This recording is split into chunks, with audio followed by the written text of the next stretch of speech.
In Austin, we started our Central Texas Coalition Against Human Trafficking after we had our first federal case. 3 young girls were being made to prostitute and had gotten away from the traffickers. The victims were minors. And so all of a sudden we had a few social service providers and a few law enforcement saying, what are we going to do with these minors? At least here in the Austin Police Department, there wasn't a unit specialized to handle that type of situation.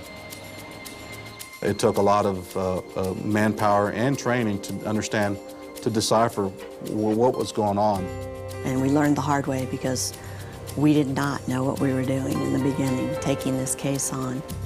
Who are you going to call at 2 o'clock in the morning where we need to house a victim, whether it be of human trafficking or a sexual assault?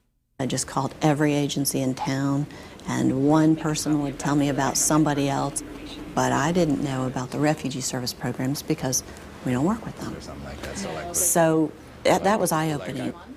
None of our agencies are all to everything, and so we needed to really bring in all the experts within the community to be able to work with these victims and to make it less traumatic for them.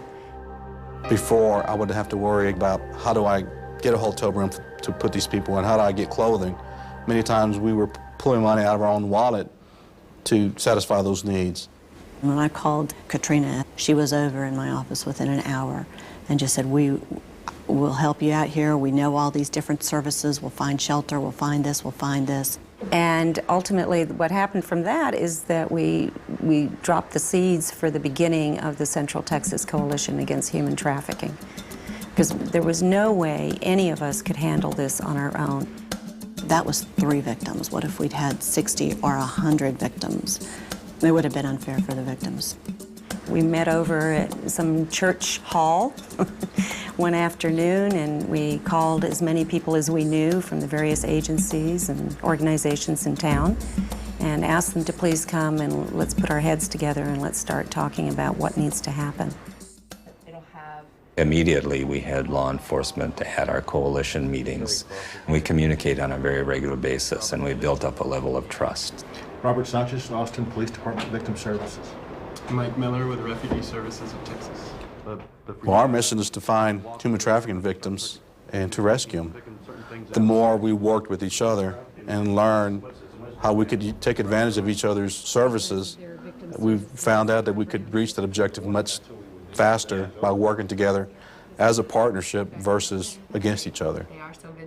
And as we grow, we also become more confident and we become more at ease with each other to actually bring up some controversial subjects. Yeah, and she was making cell phone calls from the shelter we had her in the city where she was rescued from to one of the traffickers in another city because he was her boyfriend. Yeah. We wouldn't have even... When I first got into this, I didn't quite realize the safety issues involved.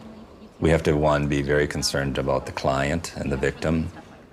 These traffickers are organized. The NGOs need to be aware that when they're dealing with the victim, that they're also dealing with the traffickers. We do not want to identify, well, our agency is the one who handles all the victims. That wouldn't take much then for someone to find out where their victims are located. We work with, whether it's the Austin Police Department, the FBI, or the immigration, we work with them about these issues. And since the victim and the traffickers are both in the same city, that's what we're a little concerned about. We might be able to move one victim to a different part of the city or even to another city, and that would help alleviate the threat level. Our goal is to take that intimidation factor away from these traffickers and keep these victims safe, and knowing that they are going to be safe in our custody. Not only our victims, but also too our providers, our NGO partners are going to be safe. Having that partnership with the non-governmental organizations is vital to these cases being prosecuted successfully and to the victim's safety and to them being able to get all the benefits that they are entitled to. The crime of trafficking is not a crime against our borders. It's a crime against humanity. Through interacting and networking with other agencies, we've been able to learn better how to identify victims of trafficking. Our efforts are to continue to do outreach, to continue to educate every member of society, from law enforcement to social services agencies to different ethnic communities in the area of trafficking. And there's a lot that we can do about it. But we have to be willing to extend ourselves, extend our missions, learn, and get involved.